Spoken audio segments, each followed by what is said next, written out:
Hello, my amazing friends. Today I'm going to tell you a story that is not just a story, but an inspiration for millions of people around the world. A story that teaches us how to fight, how to live, how to dream, and how to win, no matter how hard life is. This is the story of a man who was faster than your eyes could see. A man whose punch could send shock waves. A man who changed the world with his bare hands, his brain, and his belief. The man who became a legend of martial arts, an actor, a philosopher, and a warrior. His name is Bruce Lee. You might know him from his powerful fight scenes or his famous flying kick. But trust me, his real story, his real life, is even more powerful than his movies. In this series, I will tell you everything about him. Every detail, every secret, every pain, every power. From the moment he was born till the moment he left this world. So stay with me till the end, because this will be the best story you've ever heard. This story is perfect for your English because it's told in easy words that you can understand. As you listen, you will hear new words and phrases that will help you speak better and sound more confident.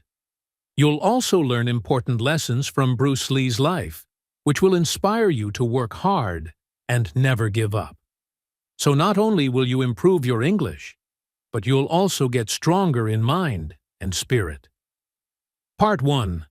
The Beginning of a Legend. Bruce Lee was born on November 27, 1940, in San Francisco, California, USA. But wait, he was not born in a hospital like most babies. He was born in a Chinese hospital in America, while his father was on a music tour. His father was a famous opera singer from Hong Kong named Lee Hoi Chuen. Now, here's something interesting. Bruce Lee was born in the year of the dragon, in the hour of the dragon, according to the Chinese calendar. In Chinese culture, this is considered very lucky and very powerful.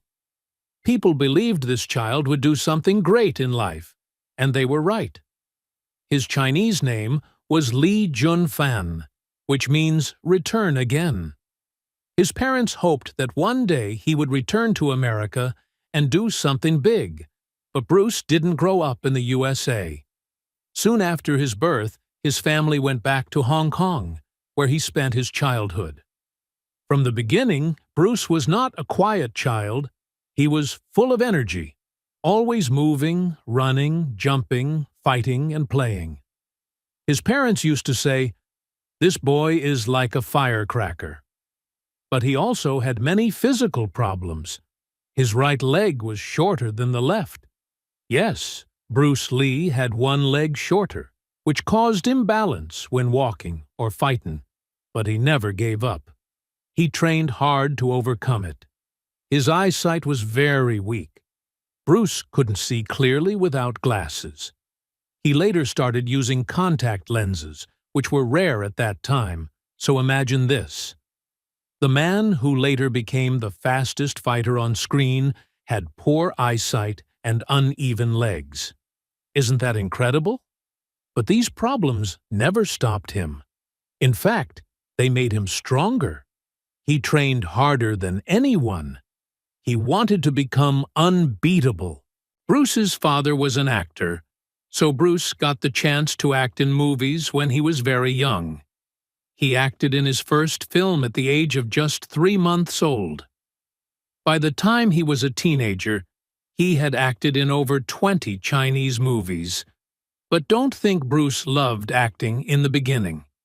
No, he was more interested in fighting, dancing, and having fun. He was a street boy, not a school topper. He often got into street fights. He was smart and sharp, but also wild and rebellious. When Bruce was 13, something happened that changed his life. He got into a street fight and got badly beaten. He felt ashamed and angry. His father decided this has to stop. He introduced Bruce to a man named Ip Man. a master of a fighting style called Wing Chun Kung Fu. Bruce became a student of Wing Chun and started training under Ip Man. He loved it. But there was a problem.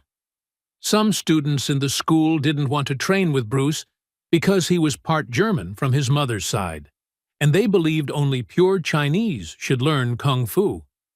That hurt Bruce, but again, he didn't stop. He trained even harder. He practiced kicks, punches, speed, timing, and movement day and night. He used to practice 500 punches every day. Even as a teenager, he became so fast that people could not even see when he moved his hands. That was the beginning of the legend. As Bruce became stronger, his street fights also became more serious. He was winning fights, but he was also attracting police attention. His parents were scared he might get arrested or even killed in a fight. So at age 18, his father said, "You must go back to America, build your life, and become something great." And that's when Bruce Lee said goodbye to Hong Kong and took a ship to the USA with only $100 in his pocket. Part 2. The struggle begins in America.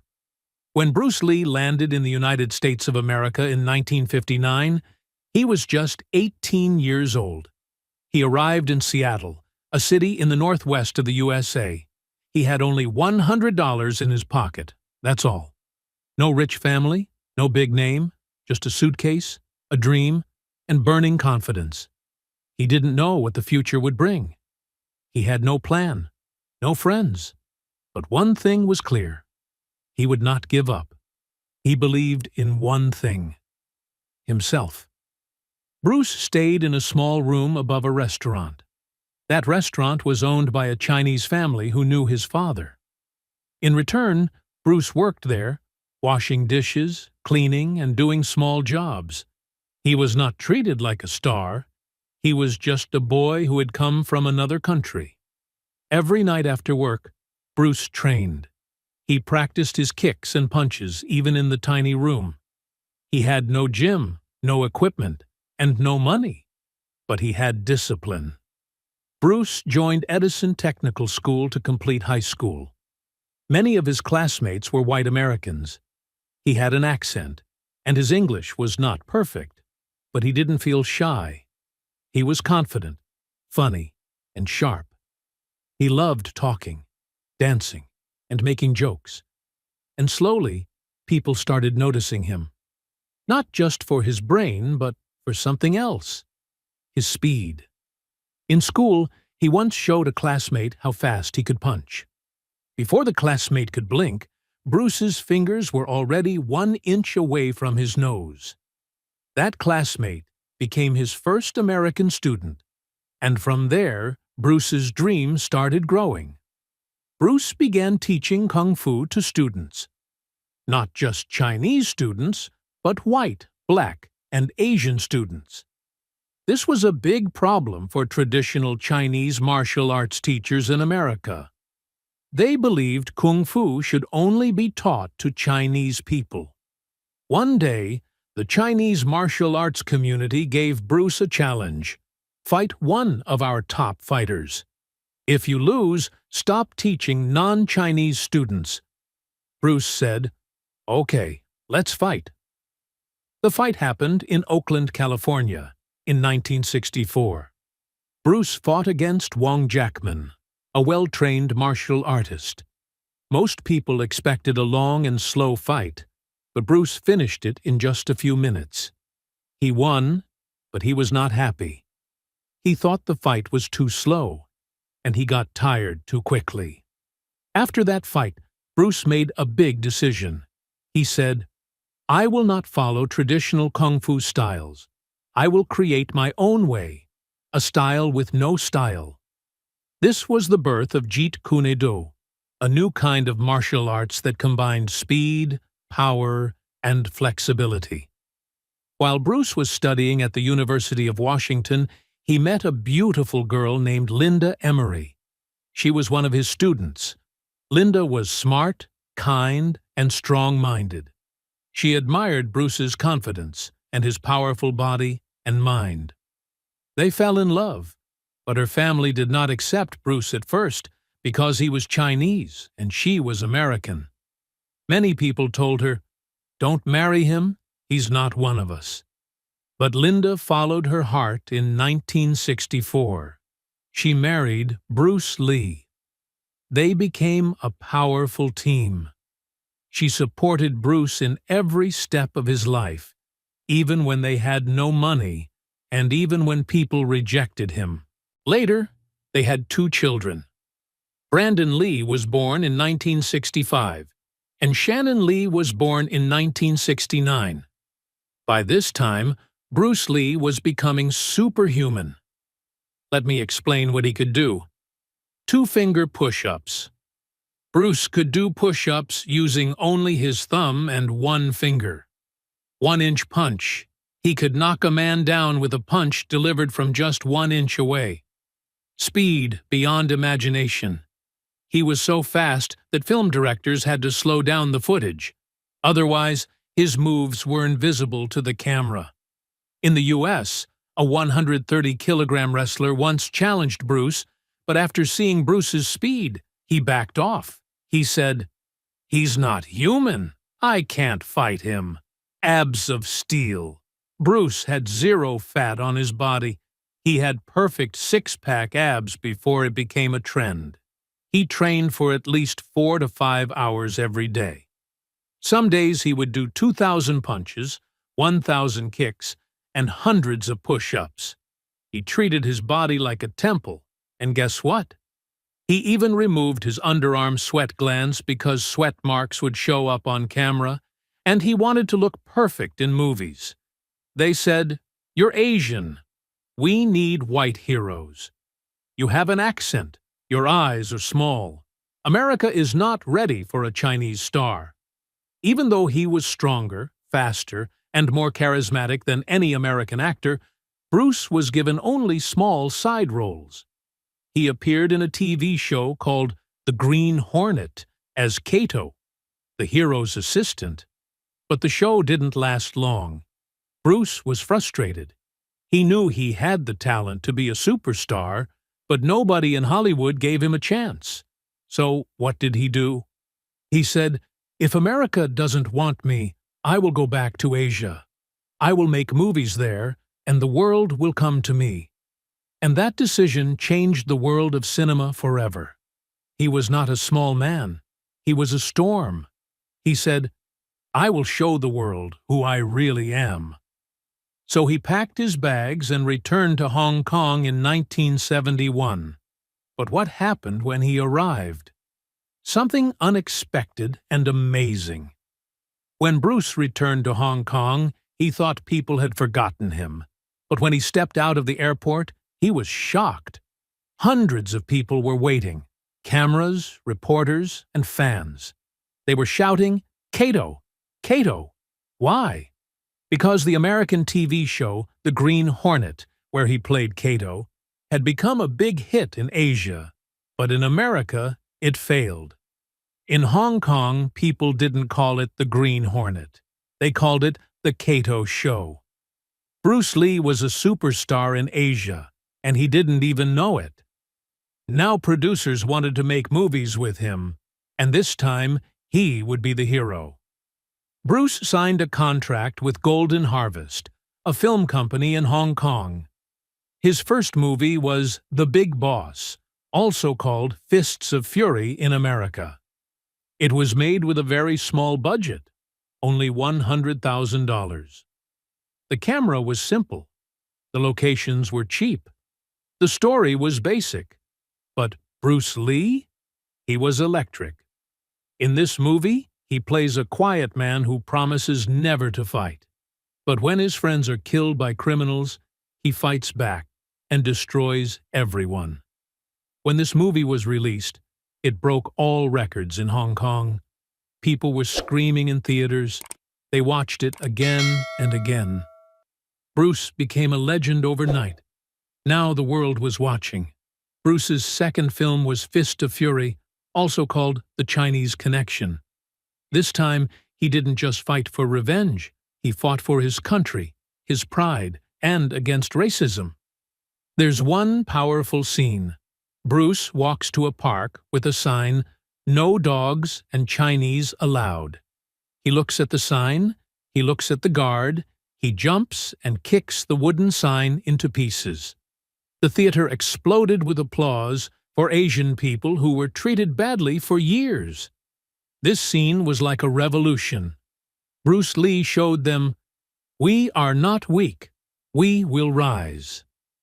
The movie was a massive hit, even bigger than The Big Boss.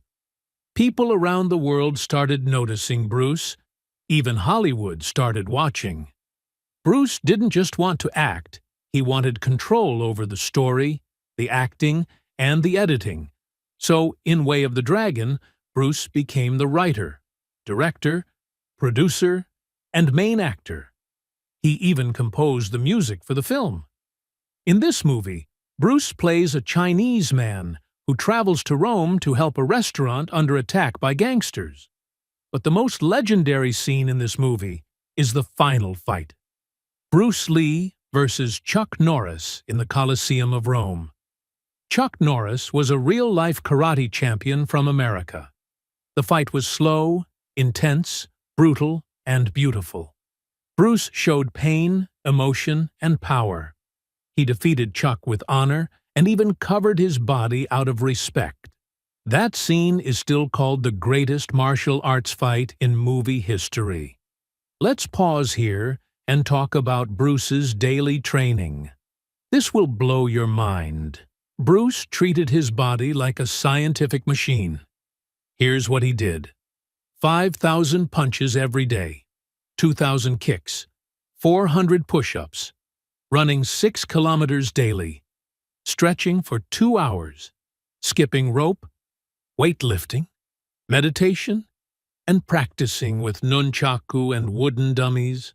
He trained for 5 to 6 hours a day every single day. He kept a notebook where he wrote down his weight, exercises, diet, and thoughts. He believed if you love life, don't waste time. Because time is what life is made of. He could stop a punch 1 inch before it hit someone's nose. He could catch a coin from your hand before you closed your fist. He could do push-ups using only 1 finger. Even scientists studied his body. They said his muscles were like coiled steel wires. He was a real-life superhero. After his 3 big hits, in Asia, Hollywood finally said, "Okay, Bruce, let's work together." He signed a deal to make Enter the Dragon, his first big American movie, where he would be the main star. This movie was huge. It had a big budget, international locations, and amazing action. Bruce played a martial artist who enters a tournament to stop a drug lord. He used Jeet Kune and nunchaku, and even fought a man with a steel hand. It was powerful, emotional, and stylish. And Bruce's performance was like a tiger set free. But something tragic happened just before the movie's release in 1973. Bruce Lee complained of a headache while at a friend's house. He took a painkiller, laid down, and never woke up. Doctors said he died of brain swelling, but till today, people don't know the exact reason. Part 3. The Legend That Never Dies. Bruce Lee was only 32 years old when he died, but what he gave to the world in those 32 years was more powerful than people who live 100 years. After his mysterious death in 1973, the world stood still.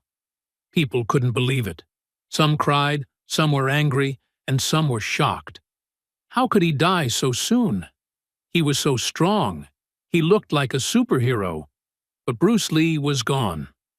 After Bruce died, Enter the Dragon was released just 6 days later.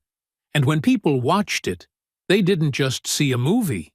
They saw his last gift to the world. It became a global hit, earning over $350 million worldwide. And remember, this was the 1970s, a time when ticket prices were very low. People in America, Asia, Europe, Africa, everywhere were watching Bruce Lee and falling in love with him. His face was on magazines, posters, newspapers, and books. His movies were shown in theaters again and again. Bruce Lee died so suddenly and so young that people started making their own theories. Some people said he was killed by the Chinese mafia. He was poisoned. He died because he revealed secret martial arts to the West. It was a family curse. Even today, some believe he didn't die naturally, but doctors said it was brain swelling, possibly from a reaction to a painkiller called equagesic. His death will always be a mystery, but one thing is clear: his spirit never died. Bruce Lee was more than a fighter. He was a deep thinker, a philosopher, and a writer. He read thousands of books on psychology, motivation, spirituality, and martial arts. He wrote his own notes, thoughts, and lessons. Here are some of his most powerful life teachings. Empty your mind. Be formless, shapeless, like water.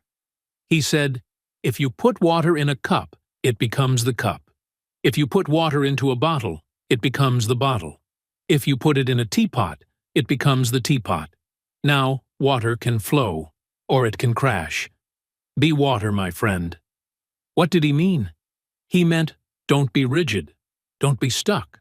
Be flexible. Be calm. Be powerful when needed. Adjust to life. Flow with it. I fear not the man who has practiced 10,000 kicks once. I fear the man who has practiced one kick 10,000 times. This means don't chase too many things. Master one thing. Bruce believed in practice, repetition, and discipline. He didn't try to do everything. He focused deeply, trained daily, and became perfect. He taught us consistency is more powerful than talent. Knowing is not enough. We must apply. Willing is not enough. We must do it. It means don't just read or think. Take action, practice, and apply it. Reading books won't make you strong. Doing push-ups will. Watching English videos won't make you fluent. Speaking, writing, and practicing will. Absorb what is useful. Discard what is not. Add what is uniquely your own. Bruce believed that we should take what helps us, leave what doesn't, and create our own unique way. That's how he created Jeet Kune, his own martial art. He didn't follow only one style. He studied many styles: boxing, kung fu, fencing, and taekwondo, and made a new way that was fast, simple, and direct. Bruce wrote many books, journals, and letters. Some of his most famous books are Tao of Jeet Kune, his martial arts philosophy; Bruce Lee, Artist of Life, his thoughts on life, fear, self-discipline, and success; Letters of the Dragon, his personal letters to friends and students. In these books, you don't just see a fighter, you see a poet, a philosopher, and a warrior of the mind. After Bruce's death, his wife, Linda, raised the kids with love and strength. Brandon Lee, his son, followed his father's path. He became an actor and martial artist. But in 1993, during the filming of The Crow, he was accidentally shot and killed on set, just like his father. Gone too soon.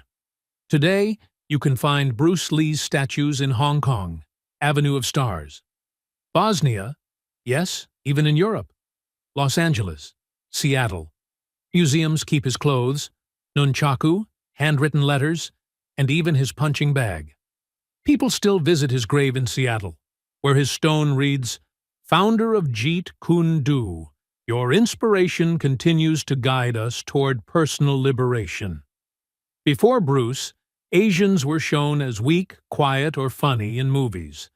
But Bruce Lee showed them as powerful, proud, and strong.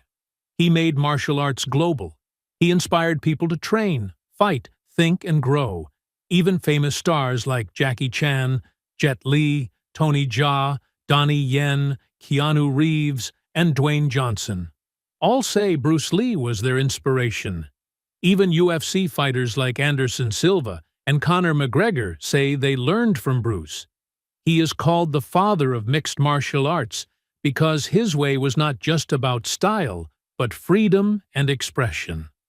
Bruce Lee is gone, but his voice, his words, and his actions still live inside millions of people.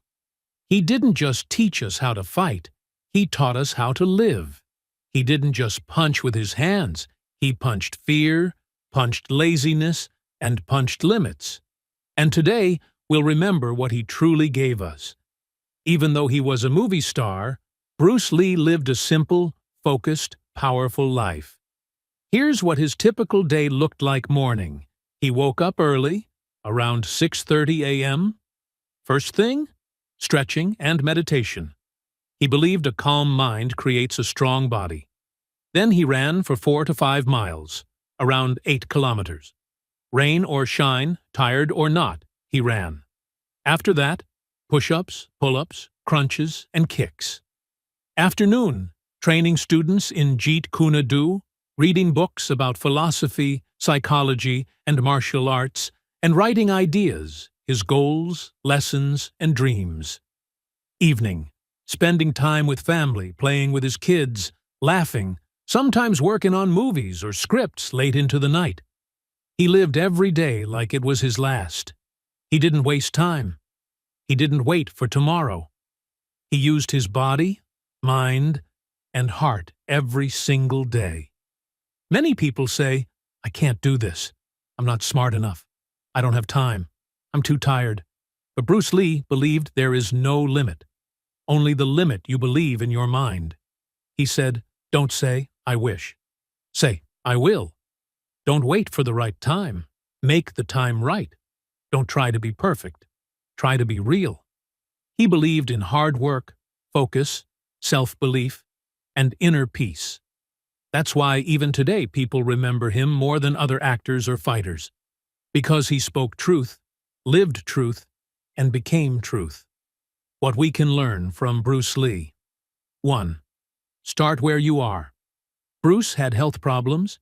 He was rejected by many producers, and he faced racism. People laughed at his accent, but did he stop? No, he trained harder, he improved himself, and he created his own way. Lesson: you don't need a perfect start, just start with what you have. 2. Believe in yourself, even if no one else does. When nobody gave him a lead role in Hollywood, he wrote his own shows and movies. When others copied old styles, he created his own art. Jeet Kune. Lesson: the world may doubt you, but you must never doubt yourself. 3. Use pain as power. He had a serious back injury in 1970. Doctors told him, "You may never kick again." He didn't give up. For 6 months he lay in bed reading and writing. He planned his future. He visualized his comeback. He returned stronger than ever. Lesson: your pain is not the end. It's a chance to grow. 4. Live with purpose. Bruce said, "The key to immortality is first living a life worth remembering." He didn't want to live for money or fame. He wanted to express himself honestly. He said, "I don't want to be just a man who acts or fights. I want to be a man who truly lives." Lesson: don't chase success. Chase your purpose, your truth, your best version. 5. Keep learning.